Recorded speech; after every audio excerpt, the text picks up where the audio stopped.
जगदम्बायै नमः। एकादशोऽध्यायः। जनमेजय उवाच भार अवतारणार्थाय कथितं जन्म कृष्णयोः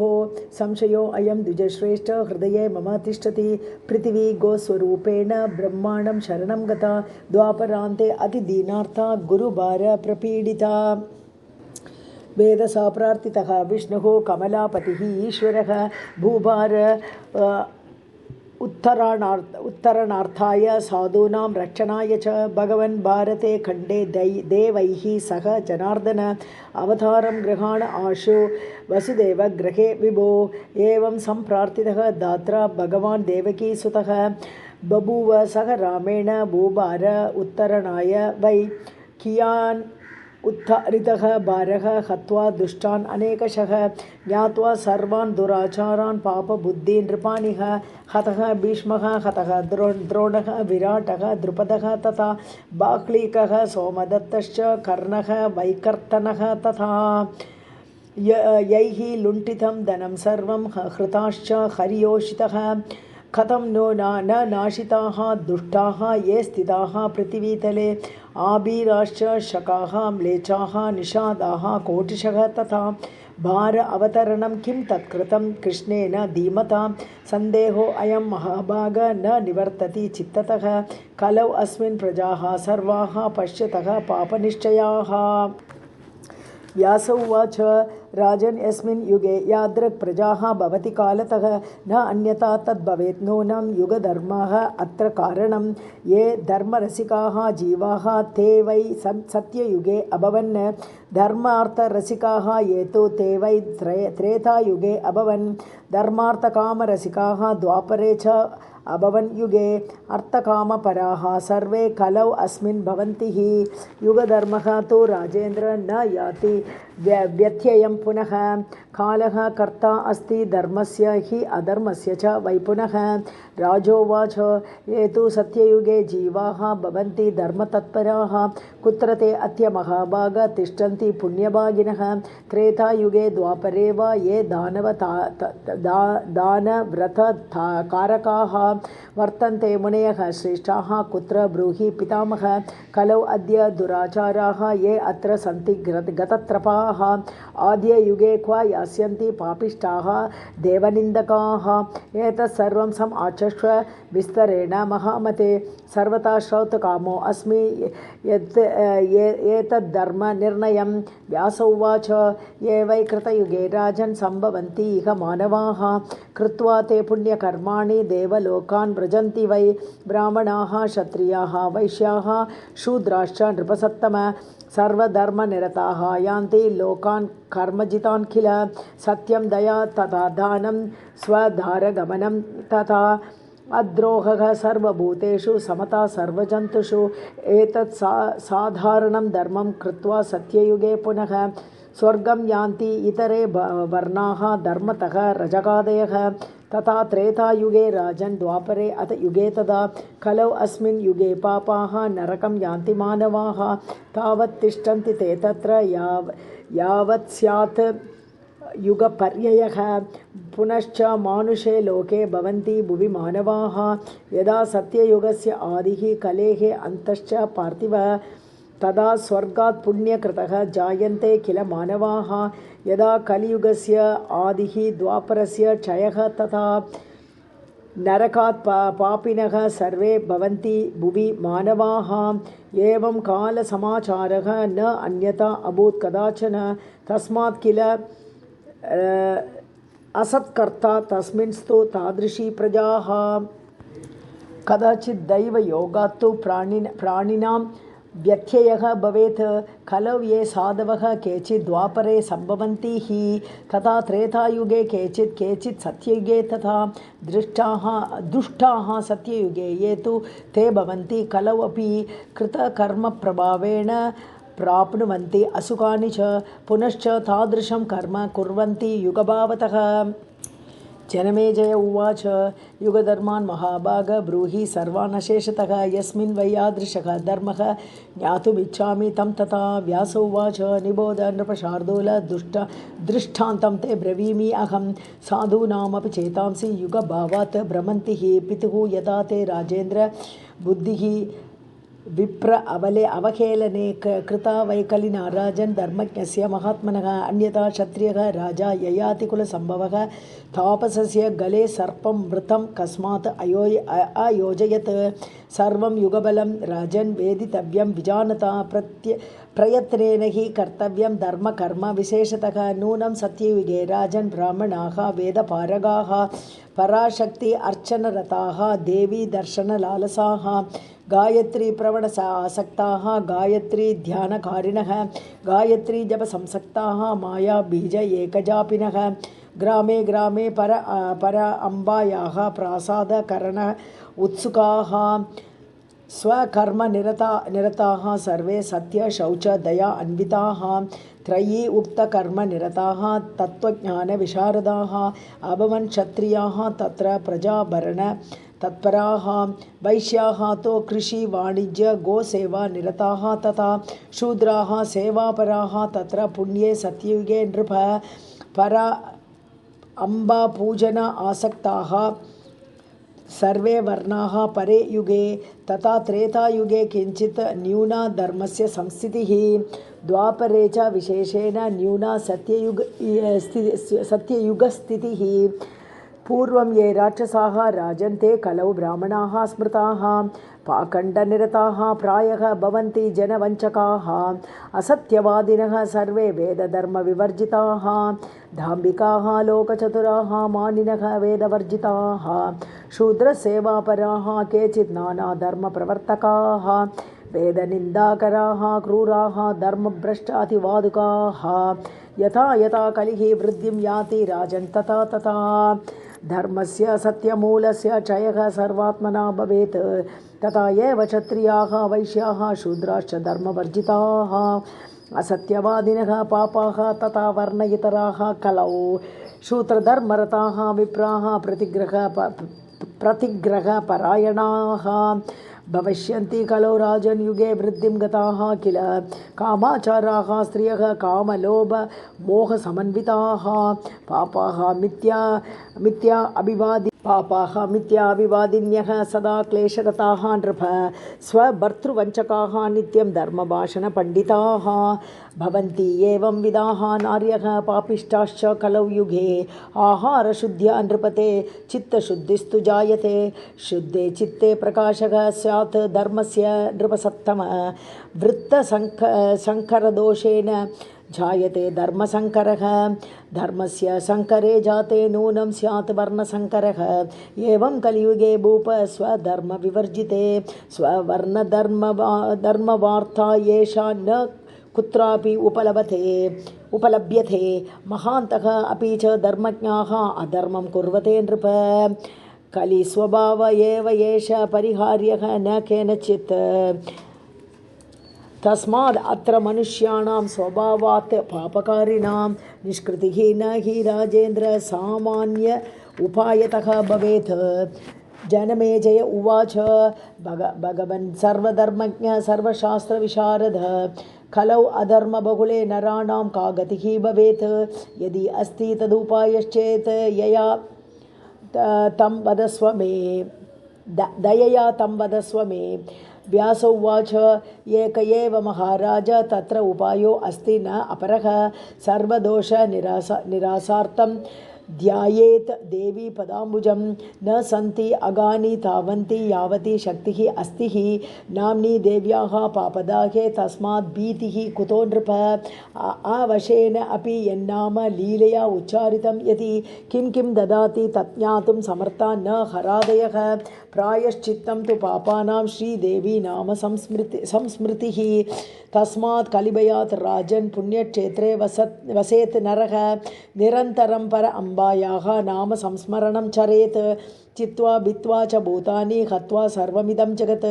देवीं नमति भक्त्या यः न स पापैः विलिप्यते रहस्यं सर्वशास्त्राणां मया राजन् उदीरितं विमृश्य एतद् अशेषेण भज देवी पदाम्बुजम् अजपां नाम गायत्रीं जपन्ति निखिलाः जनाः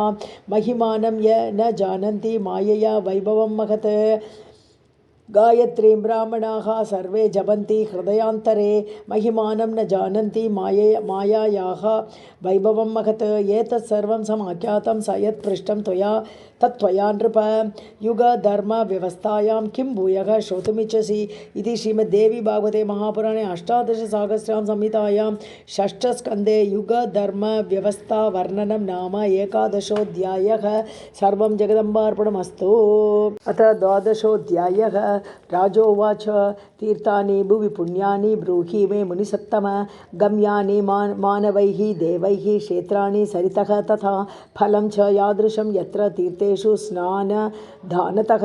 विधिं तु तीर्थयात्रायां नियमांश्च विशेषतः व्यास उवाच शृणु राजन् प्रवक्ष्यामि तीर्थानि विविधानि च येषु तीर्थेषु देवीनां प्रशस्तानि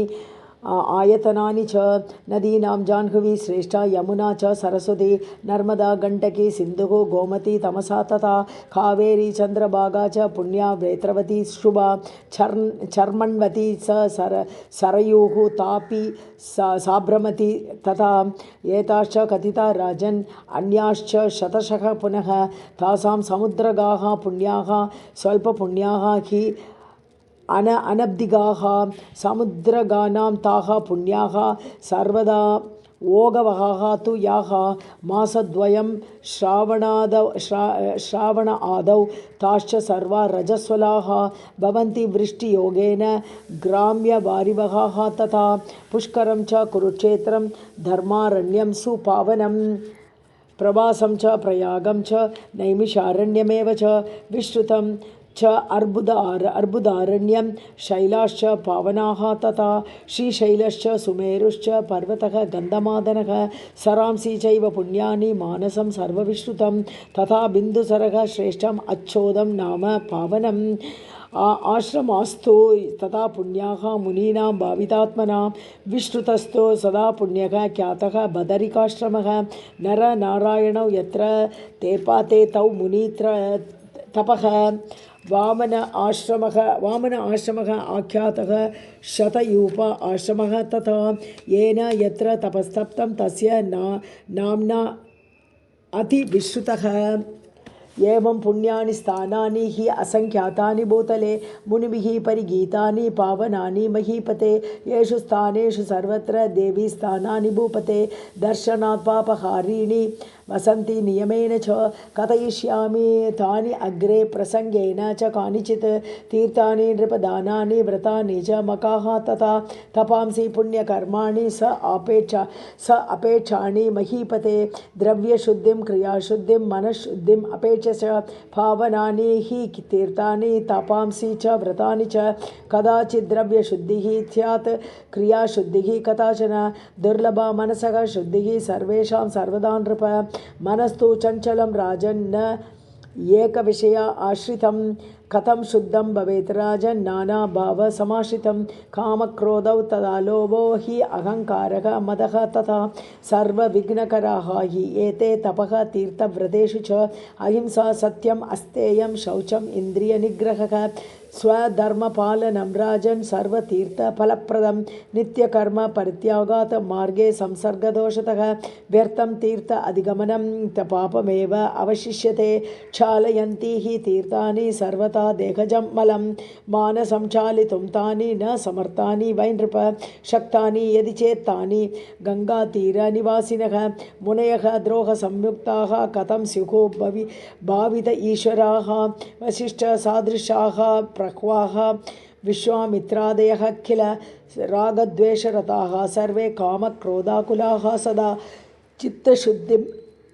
अयं तीर्थं चित्तशुद्धिमयं तीर्थं गङ्गादिभ्यः अतिपावनं यदि स्यात् दैवयोगेन चालयति आन्तरं मलं विशेषेण तु सत्सङ्गः ज्ञाननिष्ठस्य भूपते न वेद न च शास्त्राणि न व्रतानि तपांसि न मकाः न च दानानि चित्तशुद्धेः तु कारणम् वसिष्ठः ब्राह्मणः पुत्रः वेदविद्याविशारदः रागद्वेषान्वितः कामं गङ्गातीरसमाश्रितः आडीबकं महायुद्धं विश्वामित्रवसिष्ठयोः जातं निरर्थकं द्वेषात् देवानां विस्मयप्रदं विश्वामित्रः बकः तत्र जातः परमतापसः शप्तः स तु वसिष्ठेन हरिश्चन्द्रस्य कारणात् कौशिकेन वसिष्ठः अपि शप्त्वा आडीदेह वाक् कृतः शापाद् आडीबकौ जातौ तौ विशदप्रभौ निवासं प्रापतुः तीरे सरसः मानसस्य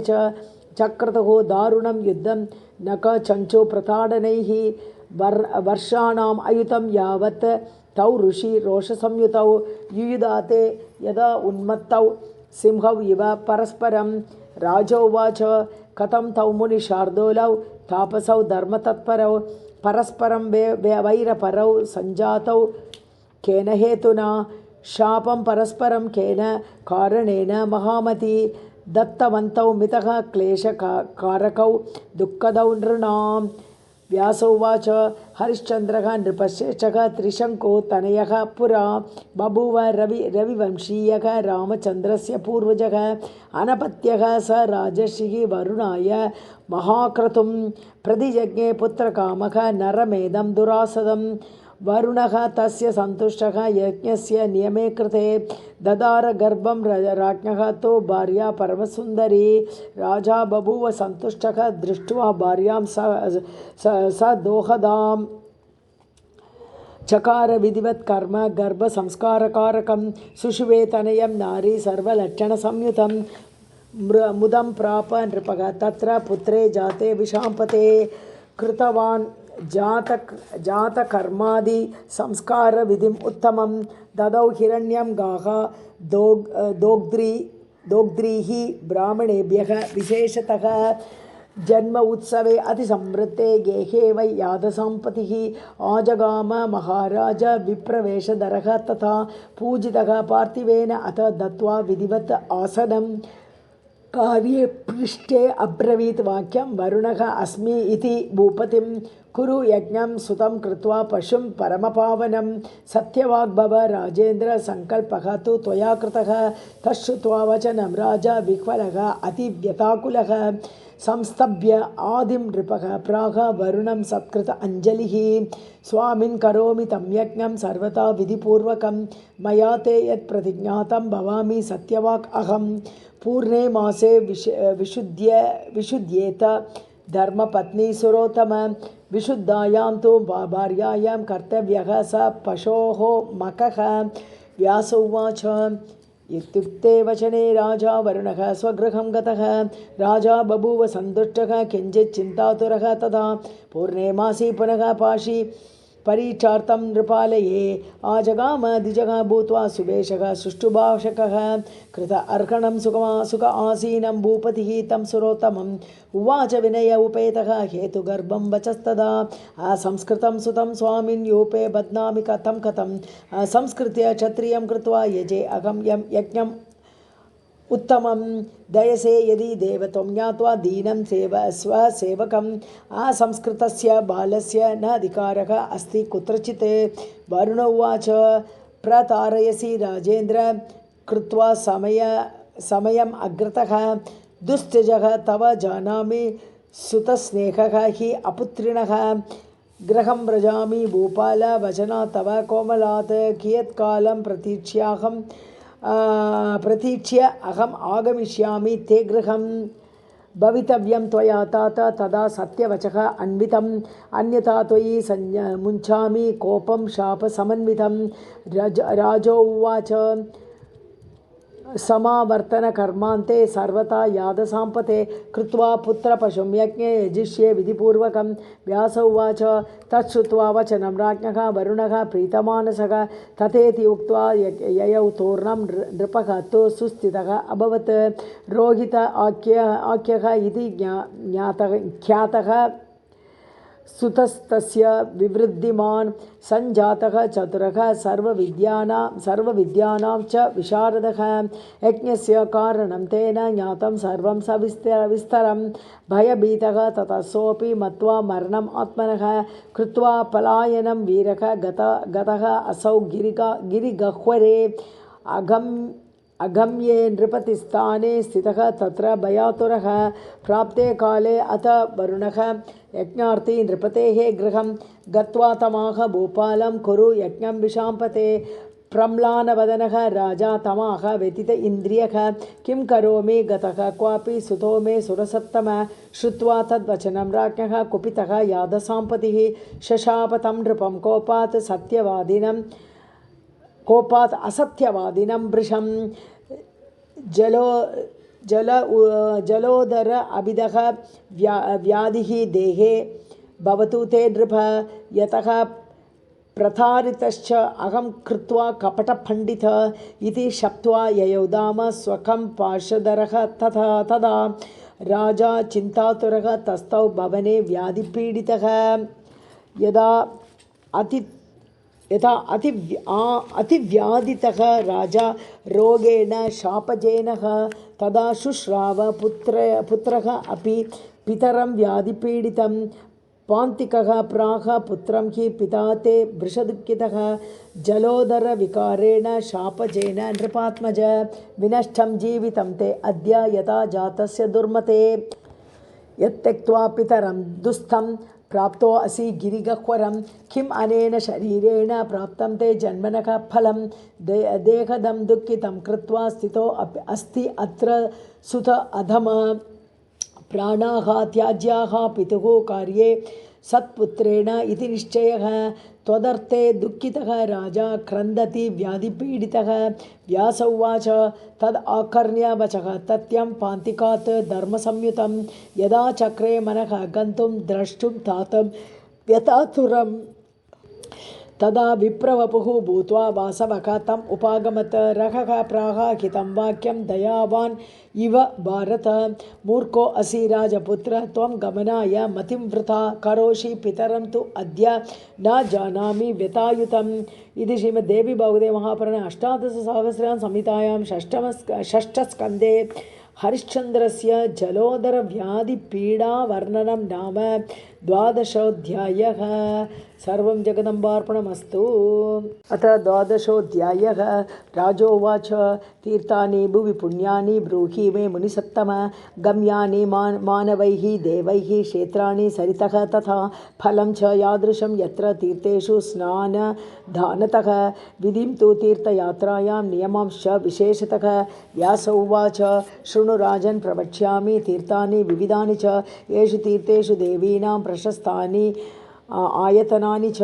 नदीनां जाह्नवी श्रेष्ठा यमुना च सरस्वती नर्मदा गण्डकी सिन्धुः गोमती तमसा तथा कावेरी चन्द्रभागा च पुण्या वेत्रवती शुभा चर्मण्वती सरयूः तापी साब्रमती तथा। एताश्च कथिता राजन् अन्याश्च शतशः पुनः। तासां समुद्रगाः पुण्याः स्वल्पपुण्याः हि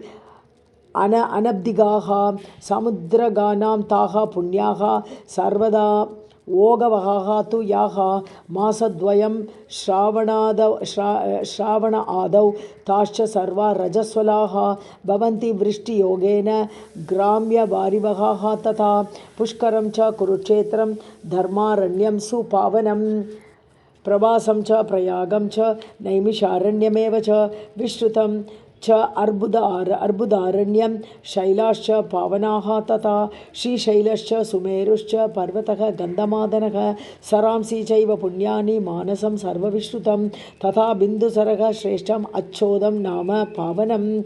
आश्रमास्तु तथा पुण्याः मुनीनां भावितात्मनां विश्रुतस्थो सदा पुण्यः ख्यातः बदरिकाश्रमः नरनारायणौ यत्र तेपाते तौ मुनीत्र तपः वामन आश्रमः आख्यातः शतयूप आश्रमः तथा येन यत्र तपस्तप्तं तस्य नाम्ना अतिविश्रुतः एवं पुण्यानि स्थानानि हि असंख्यातानि भूतले मुनिभिः परिगीतानि पावनानि महीपते येषु स्थानेषु सर्वत्र देवी स्थानानि भूपते दर्शनात् पापहारिणि वसन्ति नियमेन च कथयिष्यामि तानि अग्रे प्रसंगेन च कानिचित् तीर्थानि नृपदानानि व्रतानि च मकाः तथा तपांसि पुण्यकर्माणि स अपेक्षाणि महीपते द्रव्यशुद्धिं क्रियाशुद्धिं मनःशुद्धिम् अपेक्ष पावनानि हि तीर्थानि तपांसि च व्रतानि च कदाचित् द्रव्यशुद्धिः स्यात् क्रियाशुद्धिः कदाचन दुर्लभा मनसः शुद्धिः सर्वेषां सर्वदा नृप मनस्तु चञ्चलं राजन् एकविषय आश्रितं कथं शुद्धं भवेत् राजन् नानाभावसमाश्रितं कामक्रोधौ तदा लोभो हि अहङ्कारः मदः तथा सर्वविघ्नकराः हि एते तपः तीर्थव्रतेषु च अहिंसा सत्यम् अस्तेयं शौचम् इन्द्रियनिग्रहः स्वधर्मपालनं राजन् सर्वतीर्थफलप्रदं नित्यकर्म परित्यागात् मार्गे संसर्गदोषतः व्यर्थं तीर्थ अधिगमनं पापमेव अवशिष्यते क्षालयन्ति हि तीर्थानि सर्वथा देहजं मलं मानसं चालितुं तानि न समर्थानि वै नृप शक्तानि यदि चेत् तानि गङ्गातीरनिवासिनः मुनयः द्रोहसंयुक्ताः कथं स्युः भावित ईश्वराः वसिष्ठसादृशाः प्रह्वाः विश्वामित्रादयः किल रागद्वेषरताः सर्वे कामक्रोधाकुलाः सदा चित्तशुद्धिम् अयं तीर्थं चित्तशुद्धिमयं तीर्थं गङ्गादिभ्यः अतिपावनं यदि स्यात् दैवयोगेन चालयति आन्तरं मलं विशेषेण तु सत्सङ्गः ज्ञाननिष्ठस्य भूपते न वेद न च शास्त्राणि न व्रतानि तपांसि न मकाः न च दानानि चित्तशुद्धेः तु कारणम् वसिष्ठः ब्राह्मणः पुत्रः वेदविद्याविशारदः रागद्वेषान्वितः कामं गङ्गातीरसमाश्रितः आडीबकं महायुद्धं विश्वामित्रवसिष्ठयोः जातं निरर्थकं द्वेषात् देवानां विस्मयप्रदं विश्वामित्रः बकः तत्र जातः परमतापसः शप्तः स तु वसिष्ठेन हरिश्चन्द्रस्य कारणात् कौशिकेन वसिष्ठः अपि शप्त्वा आडीदेहभाक् कृतः शापाद् आडीबकौ जातौ तौ मुनिविशदप्रभौ निवासं प्रापतुः तीरे सरसः मानसस्य च चक्रतुः दारुणं युद्धं नख चञ्चु प्रताडनैः वर्षाणाम् अयुतं यावत् तौ ऋषि रोषसंयुतौ युयुधाते यदा उन्मत्तौ सिंहौ इव परस्परं राजोवाच कथं तौ मुनिशार्दूलौ तापसौ धर्मतत्परौ परस्परं वैरपरौ सञ्जातौ केन हेतुना शापं परस्परं केन कारणेन महामती दत्तवन्तौ मितः क्लेशकारकौ दुःखदौ नृणाम् व्यासोवाच हरिश्चन्द्रः नृपश्रेष्ठः त्रिशङ्को तनयः पुरा बभूव रविवंशीयः रामचन्द्रस्य पूर्वजः अनपत्यः स राजर्षिः वरुणाय महाक्रतुं प्रतिजज्ञे पुत्रकामः नरमेधं दुरासदं वरुणः तस्य सन्तुष्टः यज्ञस्य नियमे कृते ददार गर्भं राज्ञः तो भार्या परमसुन्दरी राजा बभूव सन्तुष्टः दृष्ट्वा भार्यां स दोहदाम् चकार विधिवत् कर्म गर्भसंस्कारकारकं सुषुवे तनयं नारी सर्वलक्षणसंयुतं मुदं प्राप नृपः तत्र पुत्रे जाते विशाम्पते कृतवान् जातकर्मादि संस्कार विधिम् उत्तमं ददौ हिरण्यं गाः दोग्ध्रीः ब्राह्मणेभ्यः विशेषतः जन्म उत्सवे अतिसमृद्धे गेहे वै यादसाम्पतिः आजगाम महाराज विप्रवेशधरः तथा पूजितः पार्थिवेन अथ दत्त्वा विधिवत् आसनं कार्ये पृष्ठे अब्रवीत् वाक्यं वरुणः अस्मि इति भूपतिं कुरु यज्ञं सुतं कृत्वा पशुं परमपावनं सत्यवाग्भव राजेन्द्र संकल्पः तु त्वया कृतः तच्छ्रुत्वा वचनं राजा विह्वलः अतिव्यताकुलः संस्तभ्य आदिं नृपः प्राह वरुणं सत्कृत अंजलिः स्वामिन् करोमि तं यज्ञं सर्वथा विधिपूर्वकं मया ते यत् प्रतिज्ञातं भवामि सत्यवाक् अहं पूर्णे मासे विशुद्ध्येत धर्मपत्नी सुरोत्तम विशुद्धायां तु भार्यायां कर्तव्यः स पशोः मकः व्यास उवाच इत्युक्ते वचने राजा वरुणः स्वगृहं गतः राजा बभूव सन्तुष्टः किञ्चित् चिन्तातुरः तदा पूर्णे मासी पुनः पाशी परीक्षार्थं नृपालये आजगाम द्विजः भूत्वा सुवेशः सुष्ठुभाषकः कृत अर्हणं सुख आसीनं भूपतिः तं सुरोत्तमम् उवाच विनय उपेतः हेतुगर्भं वचस्तदा असंस्कृतं सुतं स्वामिन् यूपे बध्नामि कथं संस्कृत्य क्षत्रियं कृत्वा यजे अहं यज्ञम् उत्तमं दयसे यदि देवत्वं ज्ञात्वा दीनं स्वसेवकम् असंस्कृतस्य बालस्य न अधिकारः अस्ति कुत्रचित्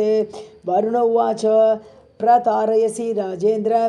कृत्वा समयम् अग्रतः दुस्त्यजः तव जानामि सुतस्नेहः हि अपुत्रिणः गृहं व्रजामि भूपाल वचनात् तव कोमलात् कियत्कालं प्रतीक्ष्य अहम् आगमिष्यामि ते गृहं भवितव्यं त्वया तात तदा सत्यवचः अन्वितम् अन्यथा त्वयि मुञ्चामि कोपं शापसमन्वितं राजो उवाच समावर्तनकर्मान्ते सर्वथा यादसाम्पते कृत्वा पुत्रपशुं यज्ञे यजिष्ये विधिपूर्वकं व्यास उवाच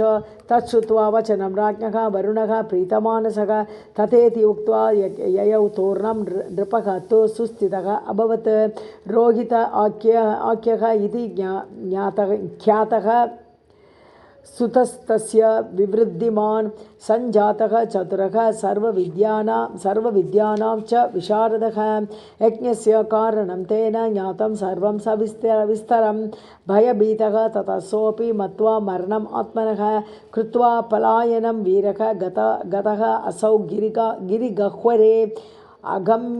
अगम्ये नृपतिस्थाने स्थितः तत्र भयातुरः प्राप्ते काले अथ वरुणः यज्ञार्थी नृपतेः गृहं गत्वा तमाह भूपालं कुरु यज्ञं विशाम्पते प्रम्लानवदनः राजा तमाह व्यतीत इन्द्रियः किं करोमि गतः क्वापि सुतो मे सुरसत्तम श्रुत्वा तद्वचनं राज्ञः कुपितः यादसाम्पतिः शशाप तं नृपं कोपात् असत्यवादिनं वृषं जलोदर अभिदः व्याधिः देहे भवतु ते नृप यतः प्रतारितश्च अहं कृत्वा कपटपण्डित इति शप्त्वा ययोदाम स्वकं पार्श्वधरः तदा राजा चिन्तातुरः तस्थौ भवने व्याधिपीडितः यदा अतिव्याधितः राजा रोगेण शापजेनः तदा शुश्राव पुत्रः अपि पितरं व्याधिपीडितं पान्तिकः प्राह पुत्रं हि पिता ते वृषदुःखितः जलोदरविकारेण शापजेन नृपात्मज विनष्टं जीवितं ते अद्य यथा जातस्य दुर्मते यत्त्यक्त्वा पितरं दुस्थं प्राप्तो असि गिरिगह्वरं किम् अनेन शरीरेण प्राप्तं ते जन्मनः फलं देहदं दुःखितं कृत्वा स्थितो अस्ति अत्र सुत अधम प्राणाः त्याज्याः पितुः कार्ये सत्पुत्रेण इति निश्चयः त्वदर्थे दुःखितः राजा क्रन्दति व्याधिपीडितः व्यास उवाच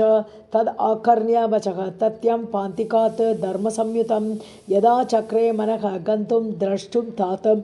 व्यतातुरं तदा विप्रवपुः भूत्वा वासवः तम् उपागमत् रहः प्राह हितं वाक्यं दयावान् इव भारत मूर्खो असि राजपुत्र त्वं गमनाय मतिं वृथा करोषि पितरं तु अद्य न जानामि व्यतायुतम् इति श्रीमद्देवी भागवते महापुराणे अष्टादशसहस्रां संहितायां षष्ठस्कन्धे हरिश्चन्द्रस्य जलोदरव्याधिपीडावर्णनं नाम 12ोऽध्यायः। सर्वं जगदम्बार्पणमस्तु। अथ 14ोऽध्यायः। जनमेजय उवाच मैत्रावर्णिः इत्युक्तं नाम तस्य मुनेः कथं वसिष्ठस्य महाभाग ब्रह्मणः तनुजस्य सह किम् असौ कर्मतः नाम प्राप्तवान् गुणतः तथा ब्रूहि मे वदतां श्रेष्ठ कारणं तस्य नामजं। व्यासोवाच निबोध नृपतिश्रेष्ठ वसिष्ठः ब्रह्मणः सुतः निमिषापात् तनुं त्यक्त्वा पुनर्जातः महाद्युतिः मित्रावर्णयोः यस्मात् तस्मात् तन्नाम विश्रुतं मैत्रावर्णिः इति अस्मिन् लोके सर्वत्र पार्थिव। राजा उवाच कस्मात् शब्दः स धर्मात्मा राज्ञा ब्रह्मात्मजो मुनिः चित्रमेतद् मुनिं लग्नः राज्ञः शाप अतिदारुणः अनागसं मुनिं राजा किम्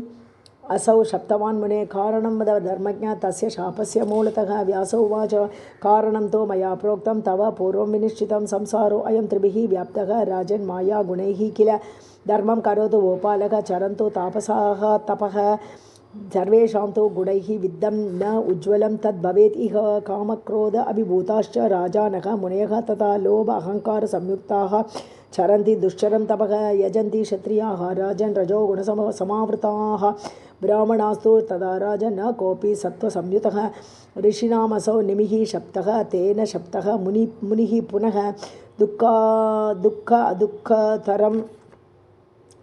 दुःखात् दुःखतरं प्राप्तौ उभौ अपि विदेहे बलात् द्रव्यशुद्धिः क्रियाशुद्धिः मनसः शुद्धिः उज्ज्वला दुर्लभा प्राणिनां भूप संसारे त्रिगुणात्मके पराशक्तिः प्रभावो अयं न उल्लङ्घ्यः केनचित् क्वचित् यस्य अनुग्रहम् इच्छेत् सा मोचयति एव तं क्षणात् महान्तो अपि न मुच्यन्ते हरिब्रह्म हरादयः पामराः अपि मुच्यन्ते यथा सत्यव्रतादयः तस्याः तु हृदयं कोऽपि न वेति भुवनत्रये तथापि भक्तवश्या इयं भवति एव सुनिश्चितं तस्मात् तद्भक्तिः आस्तेया दोषनिर्मूलनाय च रागदम्बादियुक्ताः चेत् सा भक्तिः नाशिनी भवेत्। इक्ष्वाकुकुलसम्भूतः निमिर्नाम नराधिपः रूपवान् गुणसम्पन्नः धर्मज्ञः लोकरञ्जकः सत्यवादी दानपरः याजकः ज्ञानवान् शुचिः 12 तनयः धीमान् प्रजापालनतत्परः पुरं निवेशयामास गौतमाश्रमम् आश्रमसन्निधौ जयन्तपुरसंज्ञम्तो ब्राह्मणानां हिताय सः बुद्धिः तस्य समुत्पन्ना यजेयम् इति राजसी यज्ञेन बहुकालेन दक्षिणा संयुतेन च इक्ष्वाकुं पितरं पृष्ट्वा यज्ञकार्याय पार्थिवः कारयामास संभारं यथा उद्दिष्टं महात्मभिः भृगुम् आङ्गिरसं चैव वामदेवं च गौतमं वसिष्ठं च पुलस्त्यं च ऋचिकं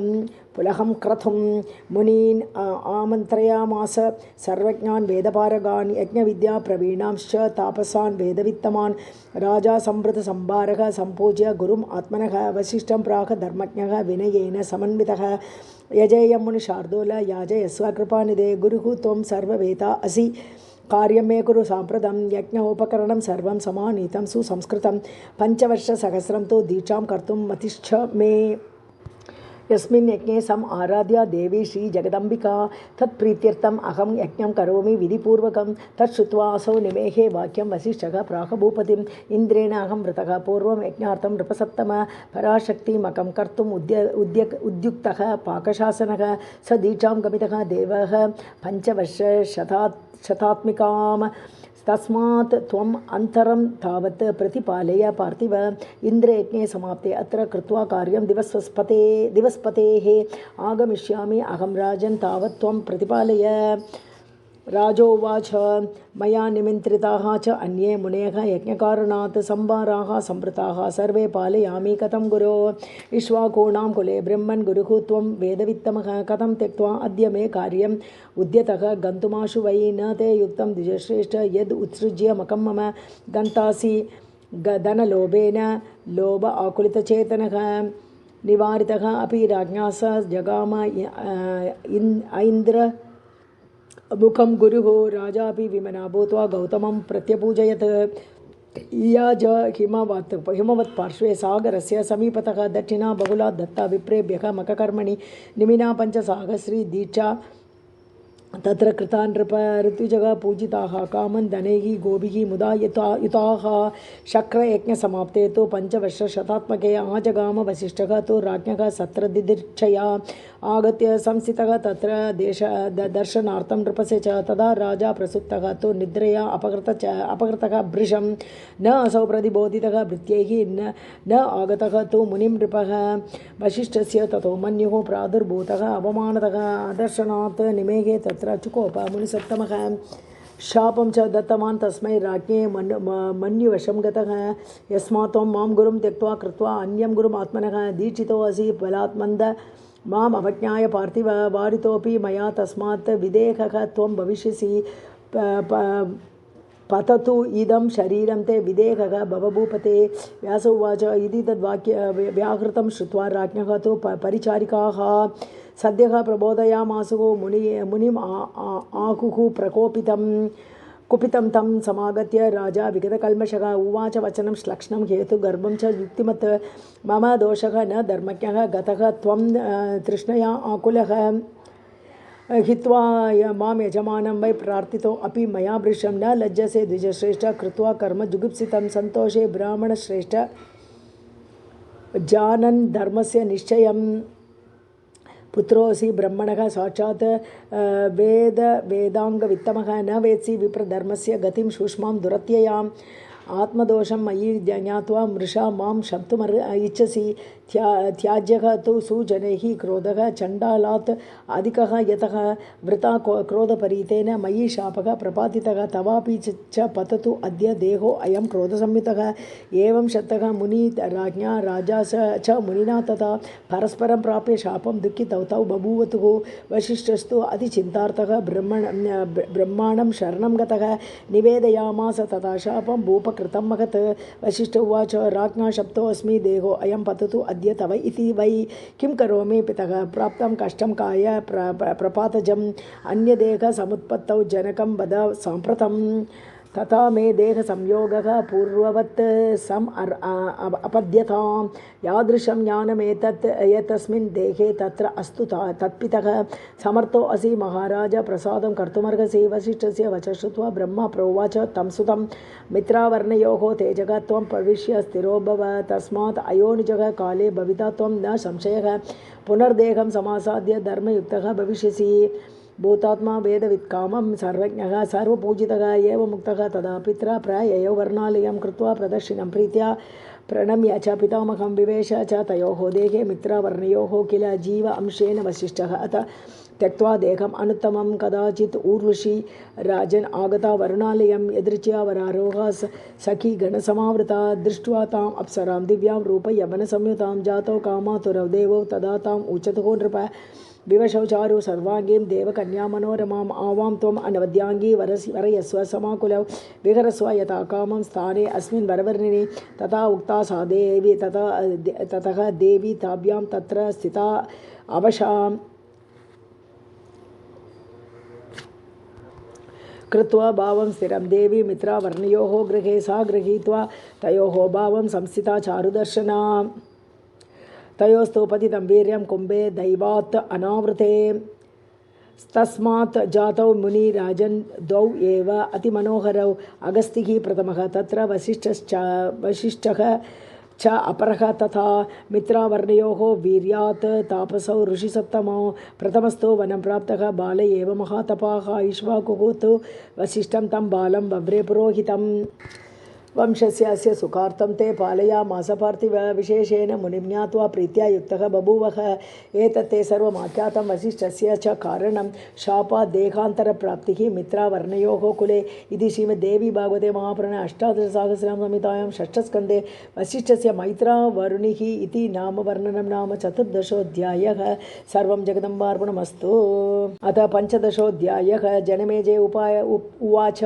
देहप्राप्तिः वसिष्ठस्य कथिता भवता किल निमिः कथं पुनर्देहं प्राप्तवान् इति मे वद।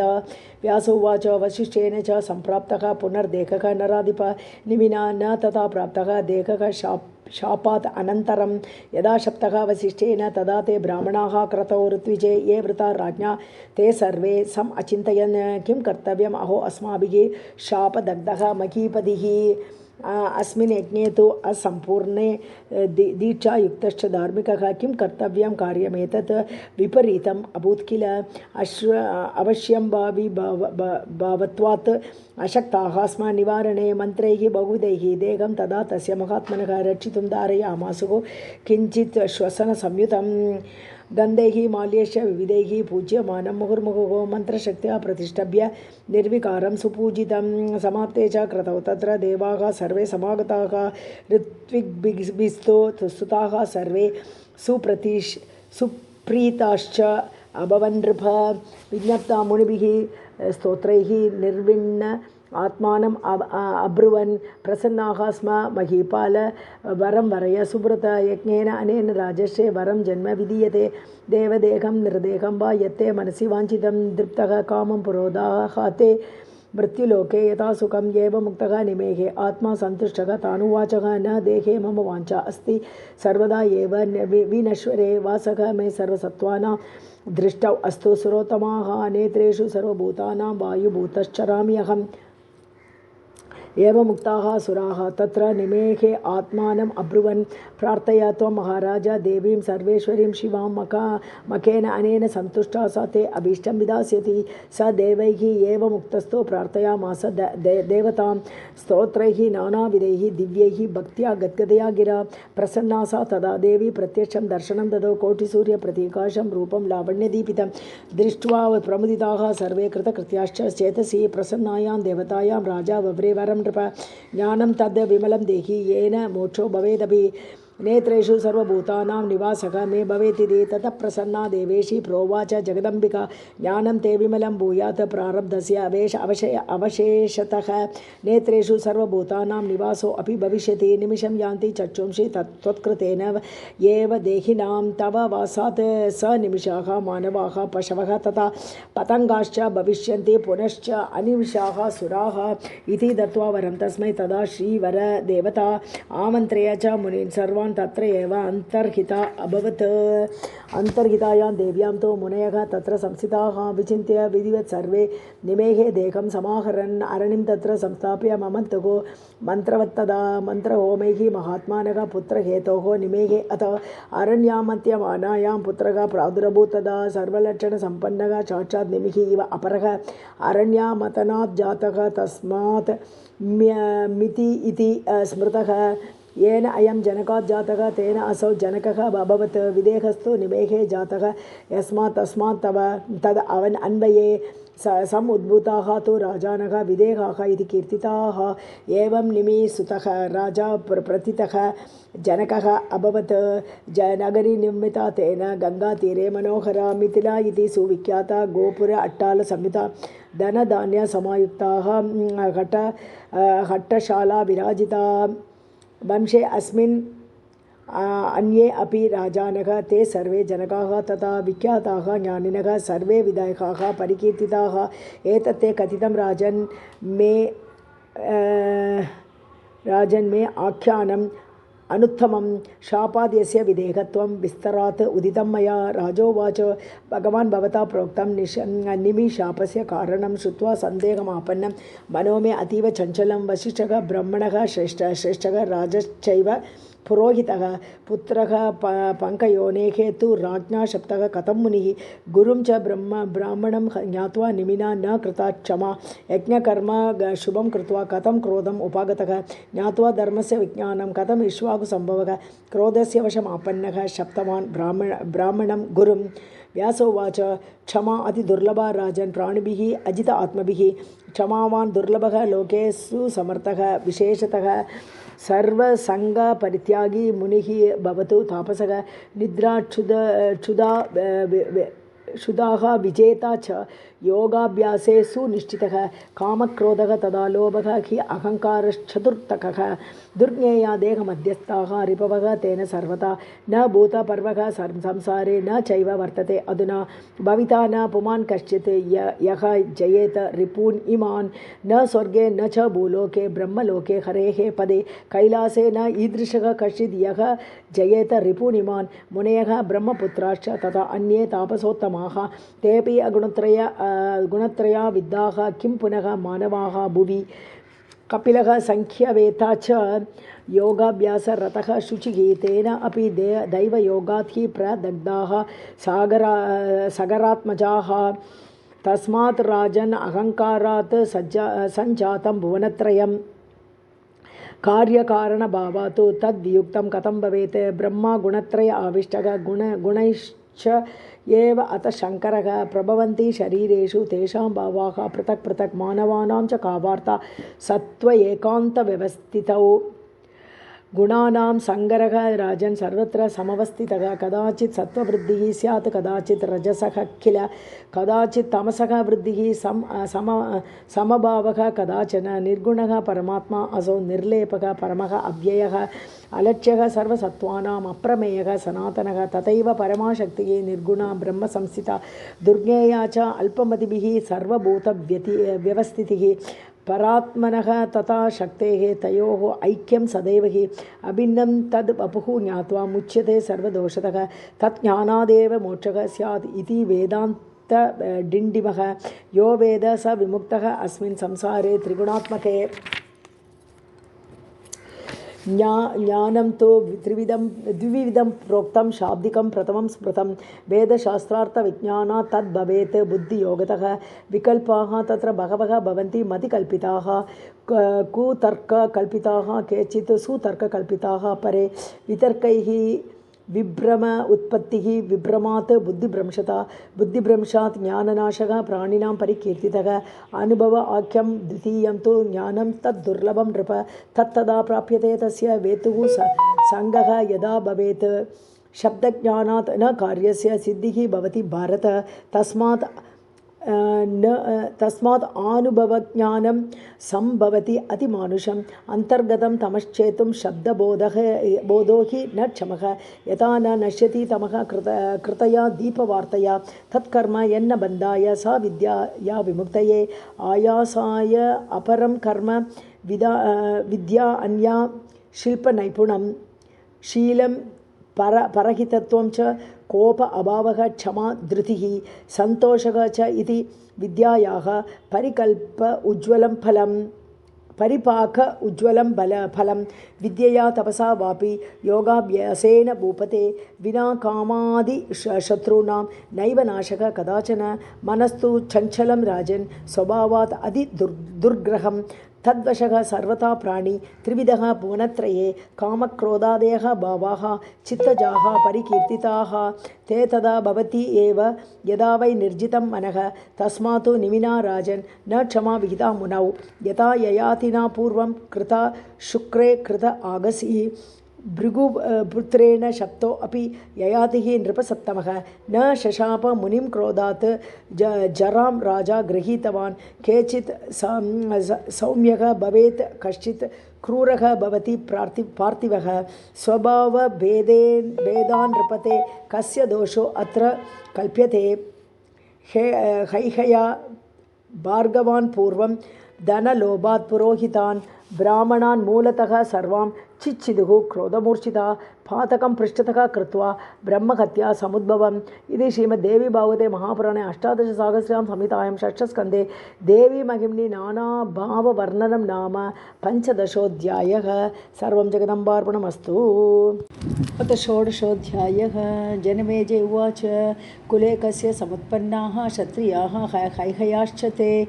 ब्रह्महत्याम् अनादृत्य विजग्नुः भार्गवांश्च ये वैरस्य कारणं तेषां किं मे ब्रूहि पितामह निमित्तेन विना क्रोधं कथं कुर्वन्ति सत्तमाः वैरं पुरोहितैः सार्धं कस्मात् तेषाम् अजायत न अल्पहेतोः हि तद्वैरं क्षत्रियाणां भविष्यति अन्यथा ब्राह्मणान् पूज्यान् कथं जग्नुः अनागसः बाहुजाः बलवन्तो अपि पापभीताः कथं न ते स्वल्पे अपराधे को हन्यात् वाडवान् क्षत्रियर्षभः सन्देहः मे मुनिश्रेष्ठ कारणं वक्तुमर्हसि सूत उवाच इति पृष्टः तदा तेन राज्ञा सत्यवती सुतः उवाच परमप्रीतः कथां संस्मृत्य चेतसा व्यास उवाच शृणु पारीक्षिते वार्तां क्षत्रियाणां पुरातनीम् आश्चर्यकारिणीं सम्यग् विदितां च पुरा मया कार्तवीर्य इति नाम्ना अभूत् हैहयः पृथिवीपतिः सहस्रबाहुः बलवान् अर्जुनः धर्मतत्परः दत्तात्रेयस्य शिष्यः अभूत् अवतारो हरेः इव सिद्धः सर्वार्थतः शाक्तः भृगूणां याज्य एव सः यज्वा परमधर्मिष्ठः सदा दानपरायणः ददौ वित्तं भृगुभ्यो असौ कृत्वा यज्ञान् अनेकशः धनिनः ते द्विजाः जाताः भृगवः नृपदानतः हयरत्नसमृद्ध्या आढ्याः सञ्जाताः प्रथिताः भुवि स्वर्याते नृपशार्दूले कार्तवीर्यार्जुने पुनः कैकयाः निर्धनाः जाताः कालेन महता नृप धनकार्यं समुत्पन्नं कैकयानां कदाचन याचिष्णवः अभिजग्मुहूतान् भृगुंस्ते कैकयाः नृप विनयं क्षत्रियाः कृत्वा अपि अयाचन्त धनं बहु न ददुः ते अतिलोभार्ताः नास्ति इति वादिनः भूमौ च निददुः केचित् भृगवः धनम् उत्तमं ददुः केचित् द्विजादिभ्यः ज्ञात्वा क्षत्रियतः भयं कृत्वा स्थानान्तरे द्रव्यं ब्राह्मणाः भयविह्वलाः त्यक्त्वा आश्रमान् ययुः सर्वे भृगवः तृष्णया अन्विताः याज्यांश्च दुःखितान् दृष्ट्वा न ददुः लोभमोहिताः पालयित्वा गताः सर्वे गिरिदुर्गान् उपाश्रिताः ततस्ते हेकयाः ताता दुःखिताः कार्यगौरवात् भृगूणाम् आश्रमान् जग्मुः द्रव्यार्थं क्षत्रियर्षभाः भृगूंस्तु निर्गतान् वीक्ष्य शून्यान् त्यक्त्वा गृहान् अथ चकनुः भूतलं तत्र द्रव्यार्थं कैकयाः वृषं कनता अधिगतं वित्तं केनचित् भृगुवेश्मनि ददृशुः क्षत्रियाः सर्वे तद्वित्तं श्रमकर्षिताः यत्र यत्र समुत्पन्नं भूरि द्रव्यं महीतलात् तदा ते पार्श्वभागस्थ ब्राह्मणानां गृहाणि अपि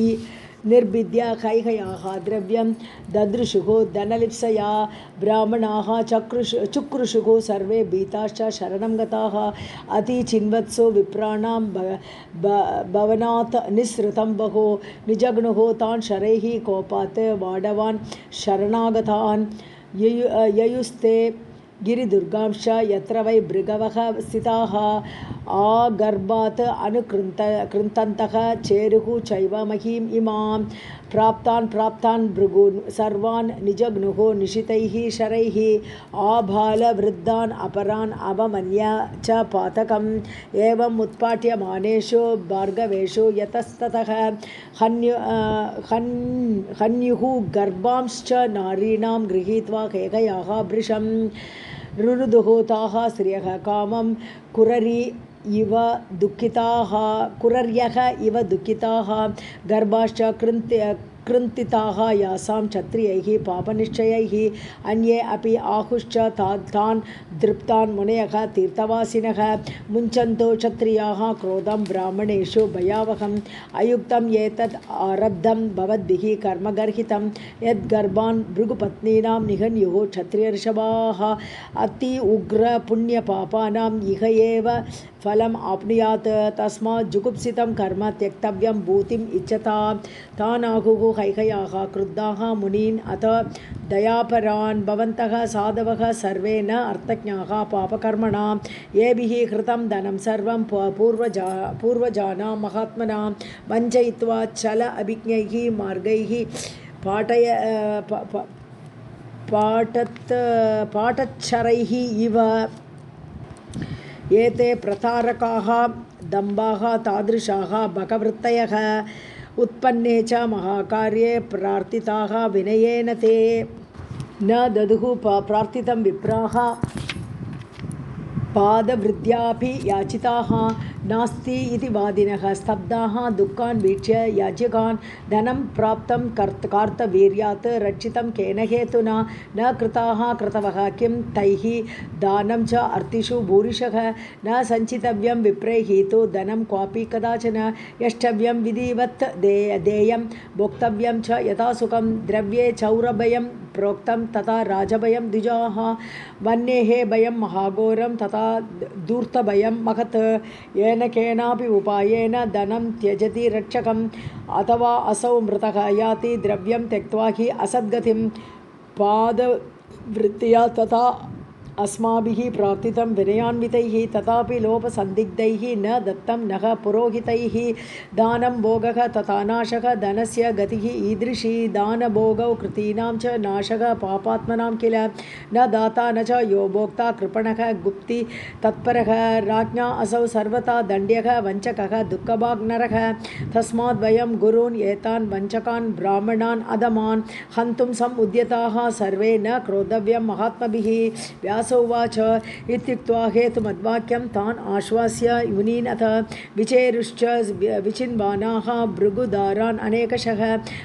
भयार्ता भृगुपत्न्यस्तो हिमवन्तं दरादरं प्रपेदिरे रुदन्त्यः च वेपमाना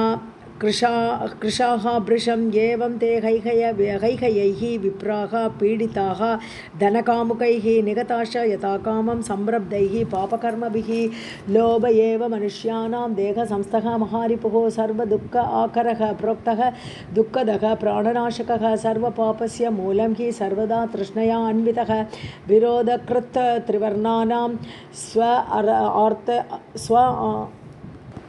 स्व आर्तेः कारणं तथा लोभा त्यजन्ति धर्मं वै कुलधर्मं तथैव हे मातरं भ्रातरं हन्ति पितरं बान्धवं तथा गुरुं मित्रं तथा भार्यां पुत्रं च भगिनीं तथा लोभाविष्टः न किं कुर्यात् अकृत्यं पापमोहितः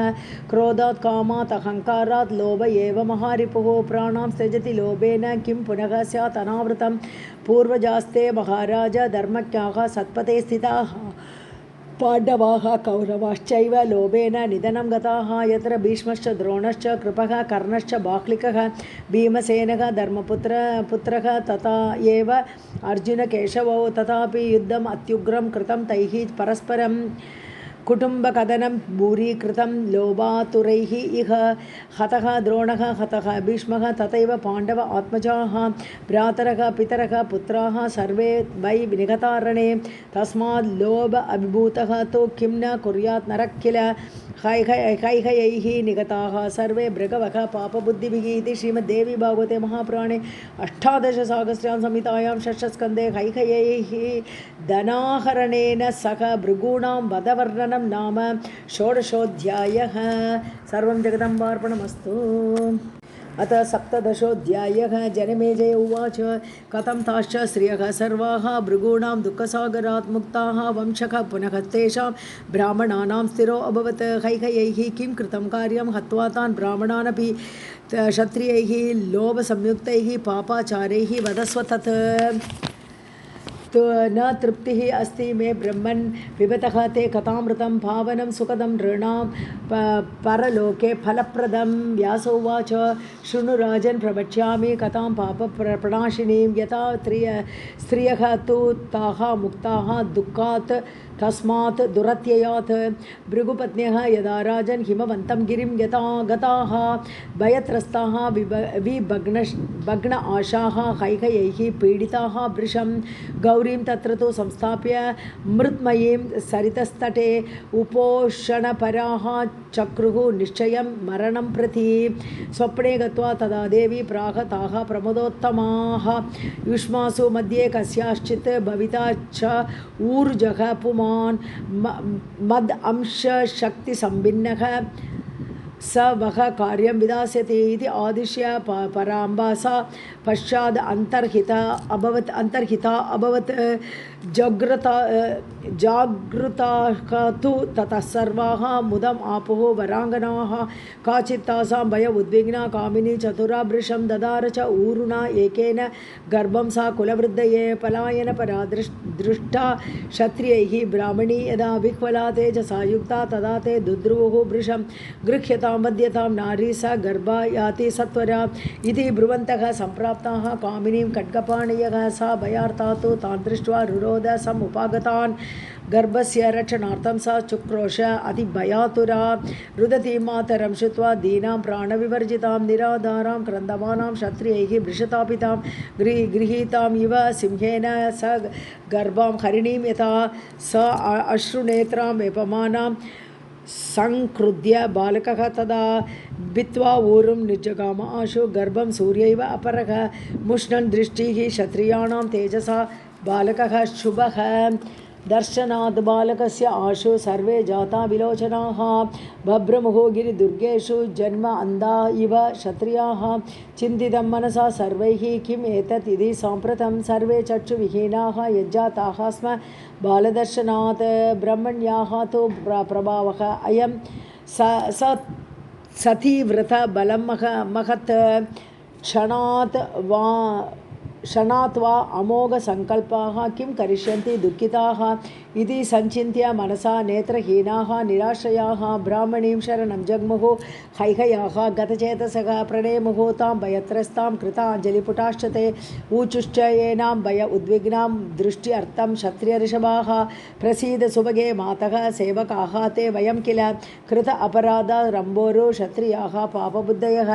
दर्शनात् तव तन्वङ्गी जाताः सर्वे विलोचनाः मुखं तेनैव पश्यामः जन्म अन्धा इव भामिनी अद्भुतं ते तपोवीर्यं किं कुर्मः पापकारिणः शरणं ते प्रपन्नाः स्मः देहि चक्षुंषि मानदे अन्धत्वं मरणात् उग्रं कृपां कर्तुं त्वम् अर्हसि पुनर्दृष्टिप्रदानेन सेवकान् क्षत्रियान् कुरु उपरम्य च गच्छेम सहिताः पापकर्मणः अतः परं न कर्तव्यम् ईदृशं कर्म कर्हिचित् भार्गवाणां तु सर्वेषां सेवकाः स्मः वयं किल अज्ञानात् यत्कृतं पापं क्षन्तव्यं तत् त्वया अधुना वैरं न अतः परं क्वापि भृगुभिः क्षत्रियैः सह कर्तव्यं शपथैः सम्यक् वर्तितव्यं तु हैहयैः स पुत्रा भव शुश्रोणे प्रणताः स्मः वयं च ते प्रसादं कुरु कल्याणी न द्विष्यामः कदाचन व्यासोवाच इति तेषां वचः श्रुत्वा ब्राह्मणी विस्मयान्विता तानाः प्रणदान् दुस्तान् आश्वास्य गतलोचनान् गृहीता न मया दृष्टिः युष्माकं क्षत्रियाः किल न अहं वृषान्विता सत्यं कारणं शृणुत अद्य यत् अयं च भार्गवः नूनम् ऊरुजः कुपितो अद्यवः चक्षुंषि तेन युष्माकं स्तम्भितानि वृषावथा स्वबन्धोन् निहतान् ज्ञात्वा गर्भस्थान् अपि क्षत्रियैः अनागसः धर्मपरान् तापसान् धनकाम्यया गर्भानपि यदा यूयं भृगून् अग्नंस्तु पुत्रकाः तदा अयम् ऊरुणा गर्भः मया वर्षशतं धृतः षडङ्गश्च अखिलः वेदः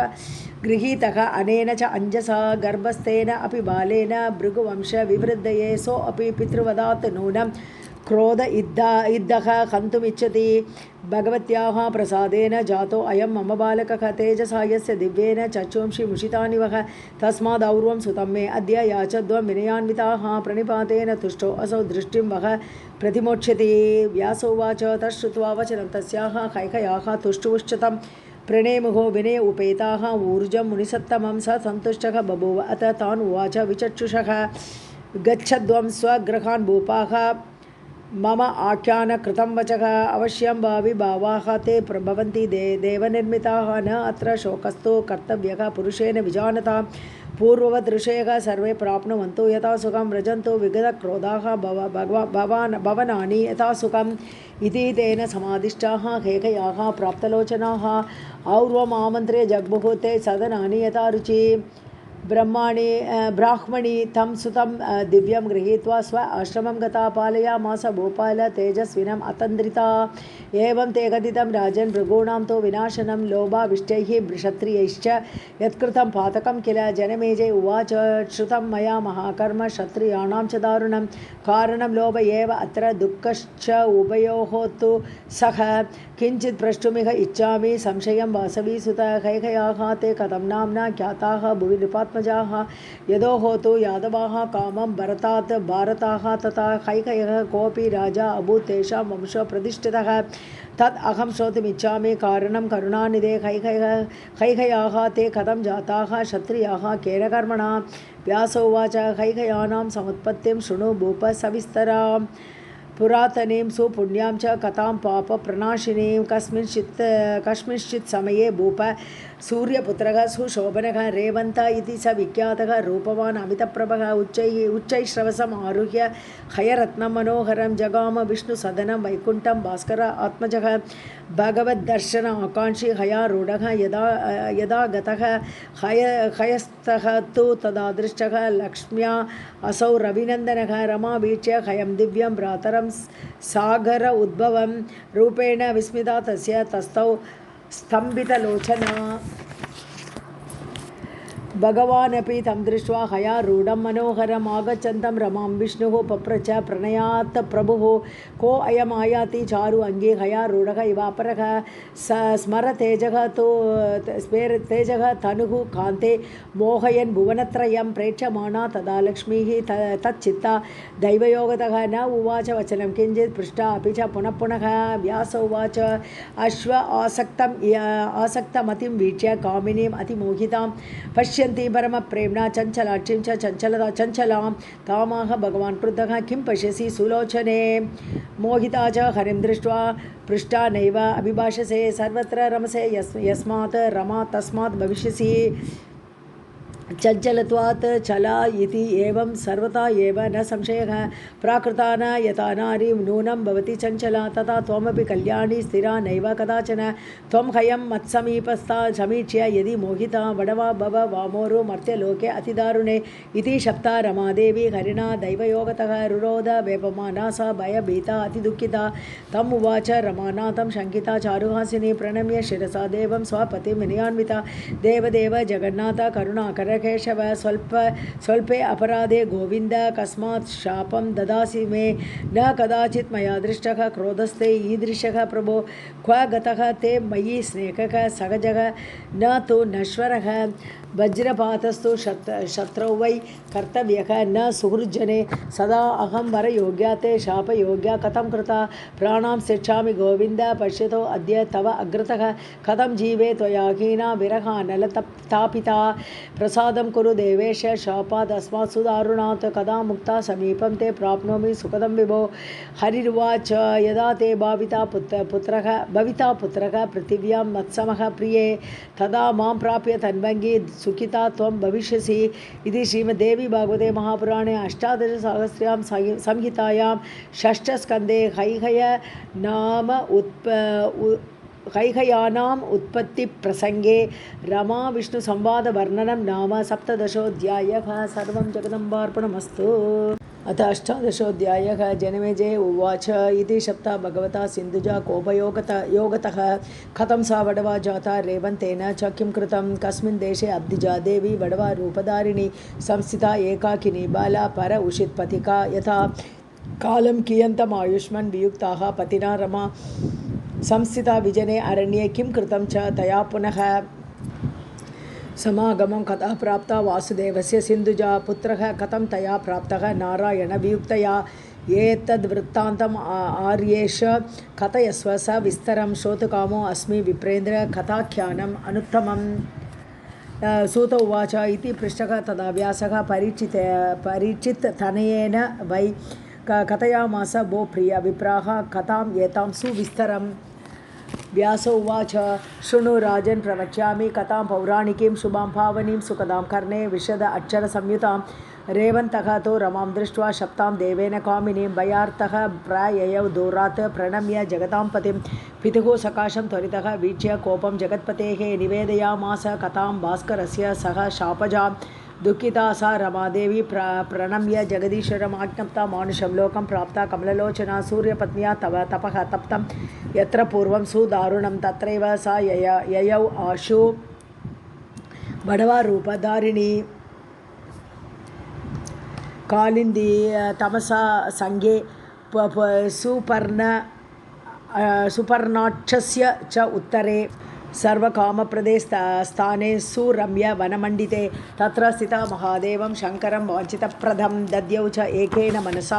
शूलिनं चन्द्रशेखरं पञ्चाननं दशभुजं गौरीदेह अर्धधारिणं कर्पूरगौरदेह आभं नीलकण्ठं त्रिलोचनं व्याघ्र अजिनधरं देवं गजचर्म उत्तरीयकं कपालमाला कलितं नागयज्ञोपवीतिनं सागरस्य सुधा कृत्वा हयीरूपं मनोहरं तस्मिन् तीर्थे रमादेवी चकार दुश्चरं तपः ध्यायमाना परं देवं वैराग्यं समुपाश्रिता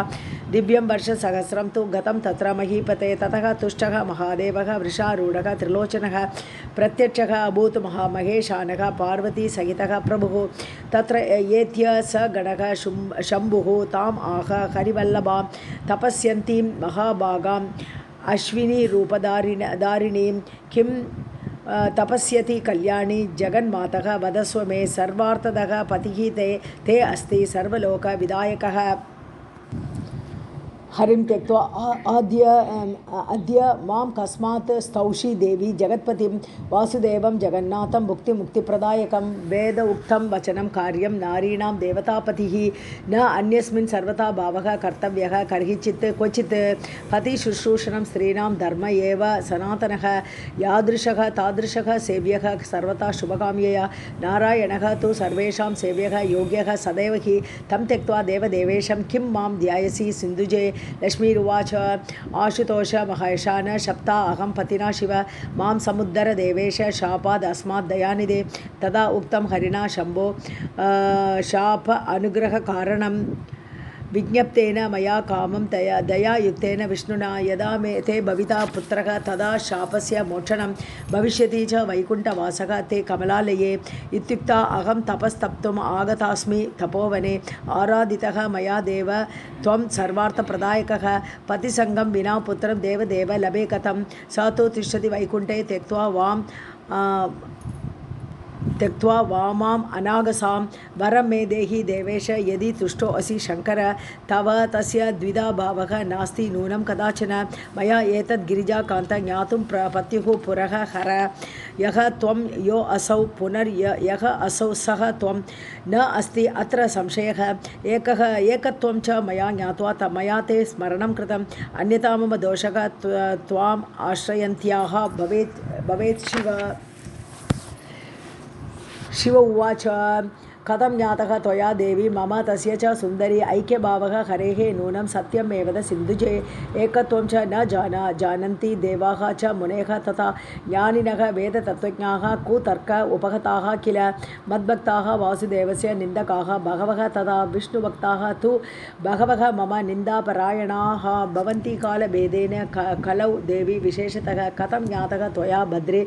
दुर्ज्ञेयः हि अकृतात्मभिः सर्वथा तु ऐक्यभावः तो हरेः मम च दुर्लभः व्यास उवाच इति सा शम्भुना पृष्ठा तुष्टेन हरिवल्लभा वृत्तान्तं तस्य विज्ञातं प्रवक्तुम् उपचक्रमे शिवं प्रति रमा तत्र प्रसन्नवदनाभृशं लक्ष्मीरुवाच एकदा देवदेवेश विष्णुः ध्यानपरः रहः दृष्टः मया तपः कुर्वन् पद्मासनगतः यदा अहं विस्मिता देवं तम् अपृच्छं पतिं किल प्रबुद्धं सुप्रसन्नं च ज्ञात्वा विनयपूर्वकं देवदेव जगन्नाथ यदा अहं निर्गता अर्णवात् मध्यमानात् सुरैः दैत्यैः सर्वैः ब्रह्मादिभिः प्रभो वीक्षिताः च मया सर्वं पतिकामनया तथा वृतः त्वं सर्वदेवेभ्यः श्रेष्ठो असि इति विनिश्चयात् त्वं कं ध्यायसि सर्वेश संशयो अयं महान् मम प्रियो असि कैटभारे मे कथयस्व मनोगतं विष्णुरुवाच शृणुकान्ते प्रवक्ष्यामि तं यं ध्यायामि सुरोत्तमम् आशुतोषं महेशानं गिरिजावल्लभं हृदि कदाचित् देवदेवः मां ध्यायति अमितविक्रमः ध्यायामि अहं च देवेशं शङ्करं त्रिपुरान्तकं शिवस्य अहं प्रियः प्राणः शङ्करस्तु तथा मम उभयोः अन्तरं नास्ति मितः संसक्तचेतसोः नरकं यान्ति ते नूनं ये द्विषन्ति महेश्वरं भक्ताः मम विशालाक्षि सत्यमेतद् ब्रवीमि अहम् इत्युक्तं देवदेवेन विष्णुना प्रभविष्णुना एकान्ते किल पृष्ठेन मया शैलसुताप्रिय तस्मात् त्वां वल्लभं विष्णोः ज्ञात्वा ध्यातवती हि अहं तथा कुरु महेशान यथा मे प्रियसङ्गमः व्यास उवाच इति श्रियः वचः श्रुत्वा प्रत्युवाच महेश्वरः ताम् आश्वास्य प्रियैः वाक्यैः यथार्थं वाक्यकोविदः स्वस्था भव पुरतुश्रोणि तुष्टो अहं तपसा तव समागमः ते पतिना भविष्यति न संशयः अत्र एव हयरूपेण भगवान् जगदीश्वरः आगमिष्यति ते कामं पूर्णं कर्तुं मया ईरितः तथा अहं प्रेषयिष्यामि तं देवं मधुसूदनं यदा असौ हयरूपेण त्वां येषिति मदातुरः पुत्रः ते भविता सुब्रो नारायणसमश्रितौ भविष्यति स भूपालः सर्वलोकनमस्कृतः सुतं प्राप्य महाभागे त्वं तेन पतिना सह गन्तासि देवी वैकुण्ठं प्रिया तस्य भविष्यसि एकवीर इति नाम्ना असौ ख्यातिं यास्यति ते सुतः तस्मात् हैहयः वंशः भुवि विस्तारमेष्यति परं तु विस्मृता असि त्वं हृदिस्थां परमेश्वरीं मदान्धा मत्तचित्ता च तेन ते फलम् ईदृशम् अतः तद्दोष अन्त्यर्थं हृदिस्थां परदेवतां शरणं याहि सर्वात्मभावेन जलदेहे सुते अन्यथा तव चित्तं तु कथं गच्छेत् हयोत्तमे व्यास उवाच इति दत्वा वरं देवे भवान् शैलजापतिः अन्तर्धानं गतः साक्षात् उमया सहितः शिवः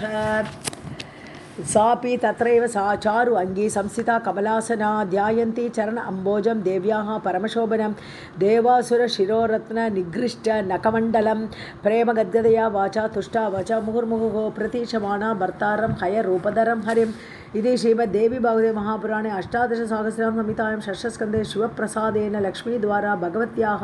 सम आराधनवर्णनं नाम अष्टादशोऽध्यायः सर्वं जगदम्बार्पणमस्तु। अथ एकोनविंशोऽध्यायः व्यासोवाच तस्य दत्वा वरं शम्भुः कैलासं त्वरितः ययौ रम्यं देवगणैः जुष्टम्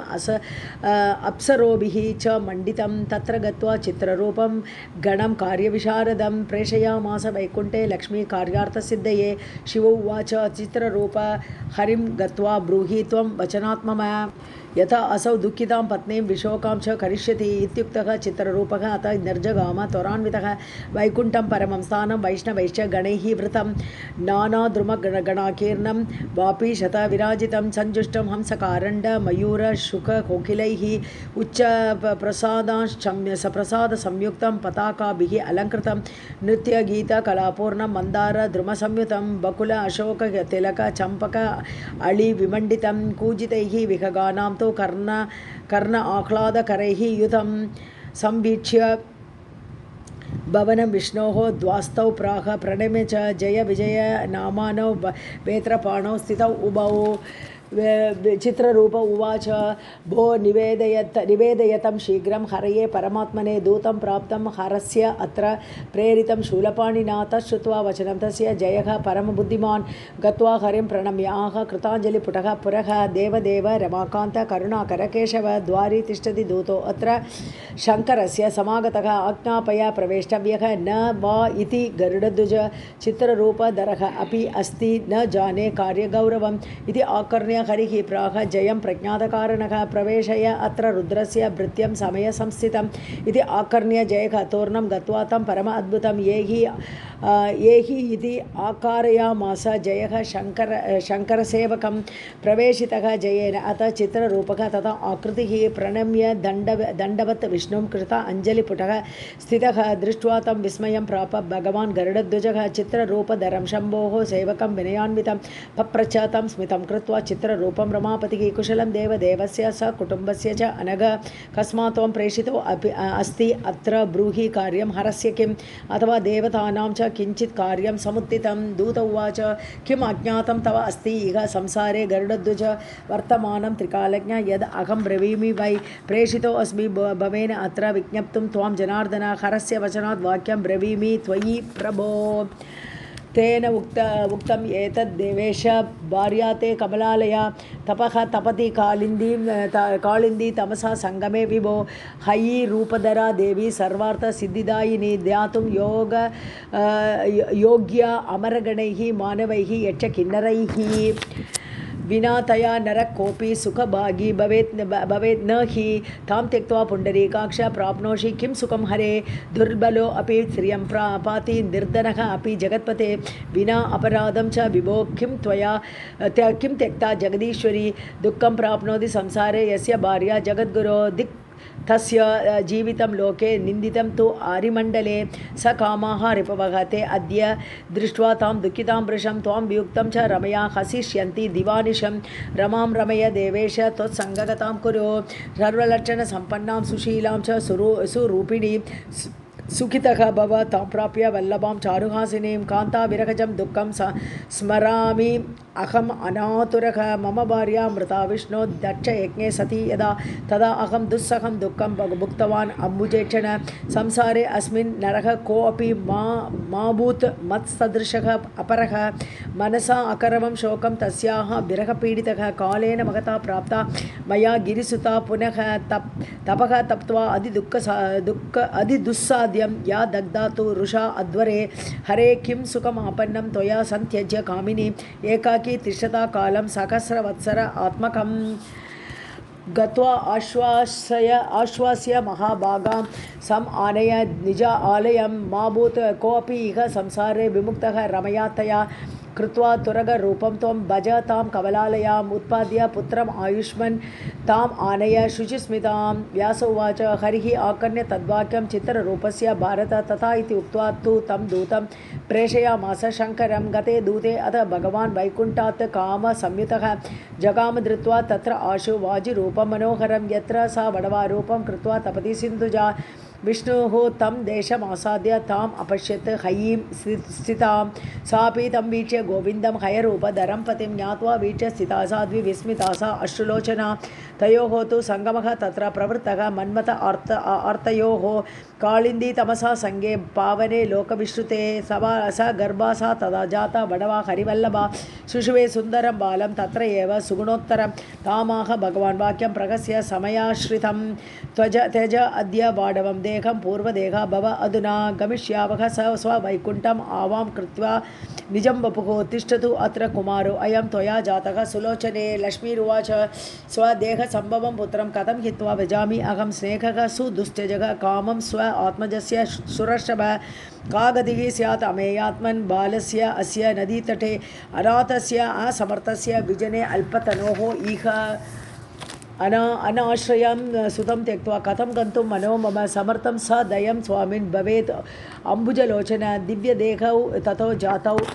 लक्ष्मीनारायणौ उभौ विमानवरसंविष्टौ स्तूयमानौ सुरैः दिवि गन्तुकामं पतिं प्राह कमलापतिं गृहाण इमं सुतं नाथ न अहं शक्ता अस्मि हापितुं प्राणप्रियो अस्ति मे पुत्रः कान्त्या त्वत्सदृशः प्रभो गृहीत्वा येन गमिष्यावः वैकुण्ठं मधुसूदन हरिर्वाच मा विषादं प्रिये कर्तुं त्वम् अर्हसि वरानने तिष्ठतु अयं सुखेन अत्र रक्षा मे विहिता तु इह कार्यं किमपि वामोरु वर्तते महत् अद्भुतं निबोध कथयामि अद्य सुतस्य अत्र विमोचने तुर्वसुः नाम विख्यातः ययाति तनुजः भुवि हरिवर्मा इति पित्रा अस्य कृतं नाम सुविश्रुतं स राजा पुत्रकामो अद्य तपति पावने तीर्थे वर्षशतं जातं तस्य वै कुर्वतः तपः तस्यार्थे निर्मितः पुत्रः मया अयं कमलालये तत्र गत्वा नृपं शुभ्रो प्रेषयिष्यामि साम्प्रतं तस्मै दास्यामि अहं पुत्रं पुत्रकामाय कामिनी गृहीत्वा स्वगृहं राजा प्रापयिष्यति बालकं व्यास उवाच इति आश्वास्य प्रियां पद्मां कृत्वा रक्षां च बालके विमानवरम् आरुह्य प्रययो प्रियया सह इति श्रीमद्देवी भागवते महापुराणे अष्टादशसाहस्र्यां संहितायां षष्ठस्कन्धे पुत्रजन्म अनन्तरं स्वरूपेण वैकुण्ठगमनवर्णनं नाम 19विंशोऽध्यायः। सर्वं जगदम्बार्पणमस्तु। अदविंशोऽध्यायः। जनमेजय उवाच संशयो अयं महानत्र जातमात्रः शिशुः तथा मुक्तः केन गृहीतौ असौ एकाकी विजने वने का गतिः तस्य बालस्य जाता सत्यवती सुत व्याघ्रसिंहादिभिः हिंस्रैः गृहीतः न अतिबालकः। व्यास उवाच लक्ष्मीनारायणौ तस्मात् स्थानाच्च चलितौ यदा तदैव तत्र चम्प आख्यः प्राप्तः विद्याधरः किल विमानवरम् आरूढः कामिन्या सहितः नृप मदानलसया कामं क्रीडमानः यदृच्छया विलोक्य तं शिशुं भूमौ एकाकिनम् अनुत्तमं देवपुत्र प्रतीकाशं रममाणं यथा सुखं विमानात् तरसा उत्तीर्य चम्पकः तं शिशुं जवात् जग्राह च मुदं प्राप निधिं प्राप्य यथा अदनः गृहीत्वा चम्पकः प्रादात् देव्यै तं मदनोपमं मदनालसायै तं बालं जातमात्रं मनोहरं सा गृहीत्वा शिशुं प्रेम्णा स रोमाञ्चा स विस्मया मुखं चुचुम्ब बालस्य कृत्वा तो हृदये भृशम् आलिङ्गितः चुम्बितश्च तया असौ प्रीतिपूर्वकम् उत्सङ्गे च कृतः तन्व्या पुत्रभावेन भारत कृत्वा अङ्के तौ समारूढ विमानं दम्पती मुदा पतिं पप्रच्छ चारु अङ्गे प्रहस्य मदनालसा कस्य अयं बालकः कान्ता त्यक्तः केन च कानने पुत्रो अयं मम देवेन दत्तः त्र्यम्बकपाणिना। चम्पक उवाच प्रिये गत्वा अद्य पृच्छेयं शक्रं सर्वज्ञम् आशु वै देवः वा दानवः वापि गन्धर्वः वा शिशुः किल तेन आज्ञप्तः करिष्यामि पुत्रं प्राप्तं वनात् अमुम् अपृष्ट्वा नैव कर्तव्यं कार्यं किञ्चित् मया ध्रुवम् इत्युक्त्वा तां गृहीत्वा तं विमानेन अथ चम्पकः ययौ शक्रपुरं तोरणं हर्षेण उत्फुल्ललोचनः प्रणम्य पादयोः प्रीत्या चम्पकः तु शचीपतिं निवेद्य बालकं प्राह कृत अंजलिपुटः स्थितः देवदेव मया लब्धः तीर्थे परमपावने कालिन्दी तमसा संगे बालकः अयं स्मरप्रभः कस्य अयं बालकः कान्तः कथं त्यक्तः शचीपते आज्ञा चेत् तव देवेश कुर्वे अहं बालकं सुतम् अतीव सुन्दरः बालकः प्रियाया वल्लभः सुतः कृत्रिमस्तु सुतः प्रोक्तः धर्मशास्त्रेषु सर्वथा। इन्द्र उवाच पुत्रो अयं वासुदेवस्य बाजिरूपधरस्य हैहयः अयं महाभाग लक्ष्म्यां जातः परन्तपः उत्पादितः भगवता कार्यार्थं किल बालकः दातुं नृपतये नूनं ययाति तनयाय च हरिणा प्रेरितः सः अद्य राजा परमधार्मिकः आगमिष्यति पुत्रार्थं तीर्थे तस्मिन् मनोरमे तावत् त्वं गच्छ तत्रैव गृहीत्वा बालकं शुभं यावत् न याति नृपतिः गृहीतुं हरिणा ईरितः गत्वा तत्र विमुञ्चयेन विलम्बं मा कृता वर अदृष्ट्वा बालकं राजा दुःखितश्च भविष्यति तस्मात् चम्पका मुञ्चयेन राजा प्राप्नोतु पुत्रकम् एकवीर इति नाम्नां ख्यातः स्यात् पृथ्वीतले। व्यास उवाच इति तस्य वचः श्रुत्वा चम्पकः त्वरया अन्वितः जगामपुत्रम् आदाय स्थले तस्मिन् महीपते मुमोच बालकं तत्र यत्र पूर्वं स्थितः अभूत् आरुह्य स्वविमानं तु ययौ स्व आश्रममण्डलं तदैव कमलाकान्तः लक्ष्म्या सह जगद्गुरुः विमानवरम् आरूढः जगाम नृपतिं प्रति दृष्टस्तदा तेन नृपेण विष्णुः सम् उत्तरन् तत्र विमानमुख्यात् जगर्ष राजा हरिदर्शनेन पपात भूमौ खलु दण्डवच्च उत्तिष्ठवत्स इति हरिः पतन्तं आश्वासयद् भूमिगतं स्वभक्तं सोऽपि उत्सुकः वासुदेवं पुरस्तं तुष्टावभक्त्या कृतः अथ देवादिदेव किल लोकनाथ कृपानिधे लोकगुरो रमा ईश मन्दस्य मेते किल दर्शनं यत् सुदुर्लभं योगिजनैः अलभ्यं ये निःस्पृहाः ते विषयैः अपेताः तेषां त्वदीयं खलु दर्शनं स्यात् आशापरो अहं भगवन् अनन्त योग्यः न ते दर्शने देवदेव इति स्तुतः तेन नृपेण विष्णुः तम् आहवाक्येन सुधामयेन वृणीश्वराजन् मनसा ईप्सितं ते ददामि तुष्टः तपसा तव इति ततो नृपः तं प्रणिपत्य पादयोः प्रोवाच विष्णुं पुरतः स्थितं च तपस्तु तप्तं हि मया सुतार्ते पुत्रं ददस्व आत्मसमं मुरारे। श्रुत्वा नृप प्रार्थितम् आदिदेवः तम् आह राजानममोघवाक्यं ययाति सूनो व्रज तत्र तीर्थे कालिन्दकन्या तमसा प्रसङ्गे मया अद्य पुत्रस्तु यथा ईप्सितः ते तत्रैव मुक्तः अस्ति अमितप्रभावः लक्ष्म्याः प्रसूतः मम वीर्यजश्च कृतः तवार्ते अथ गृहाण राजन् श्रुत्वा हरेः वाक्यम् अतीव मुष्भृष्टं सन्तुष्टचित्तः प्रबभूव राजा हरिस्तु दत्त्वा इति वरं जगाम वैकुण्ठलोकं रमयायुतश्च गते हरौ सो अत ययाति सूनुः ययौ अनुदात रथेन राजा प्रेमान्वितः तत्र सुतो अस्ति यत्र वचः निशम्य इति जनार्दनस्य स तत्र गत्वा अतिमनोहरं तं ददर्श बालं भुवि केलमानं मुखे निवेशयेककरेण कृत्वा श्लक्ष्णं पदाङ्गुष्ठम् अनन्यसत्त्वः तं वीक्ष्य पुत्रं मदनस्वरूपं नारायणांशं कमलाप्रसूतं हरिप्रभावं हरिवर्मनामा हर्षप्रफुल्ल आननपङ्कजः अभूत् गृह्णन् सुवेगात् करपङ्कजाभ्यां बभूव प्रेम अर्णव मग्नदेहः मूर्ध्नि उपाग्राय मुदान्वितः असौ ननन्दराजा सुतमालिलिङ्ग मुखं समीक्ष्य अतिमनोहरं तमुवाच नेत्राम्बुनिरुद्धकण्ठः दत्तो असि देवेन जनार्दनेन मात्रा हि पुत्र अवमदुःखभीतेः तप्तं मया पुत्र तपस्तवार्ते सुदुष्करं वर्षशतं च पूर्णं तेन एव तुष्टेन रमाप्रियेण दत्तोऽसि संसार सुख उदयाय माता रमा त्वां धनुजं मदर्ते त्यक्त्वा गता सा हरिणा समेता धन्या तु साध्या प्रहसन्तम् अङ्के कृत्वा सुतं त्वां मुदित आनना स्यात् त्वमेव संसार समुद्रनौका रूपः कृतः पुत्र लक्ष्मीधरेण इत्येवमुक्त्वा नृपतिः सुतं तं मुदा समाधाय ययो गृहाय पुरी समीपे नृपम् आगतं तम् आकर्ण्य सर्वे सचिवाः तु राज्ञः ययुः समीपं नृपतेः च लोकाः स उपायनाः ते स पुरोहिताश्च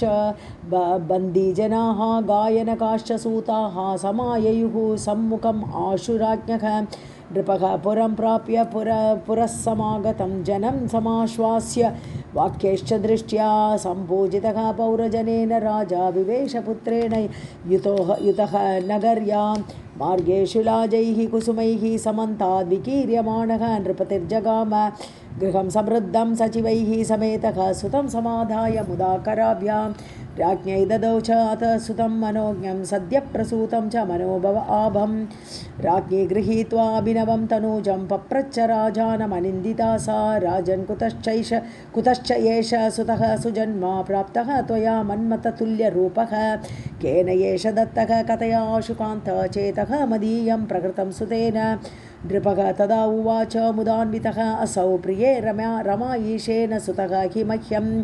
लोलाक्षि दत्तः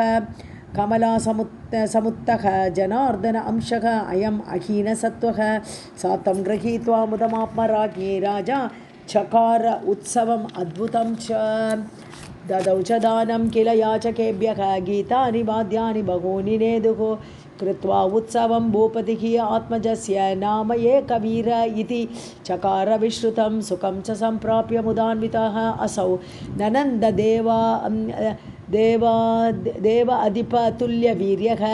पुत्रं हरेः रूपगुणानुरूपं सम्प्राप्य वंशस्य ऋणाच्च मुक्तः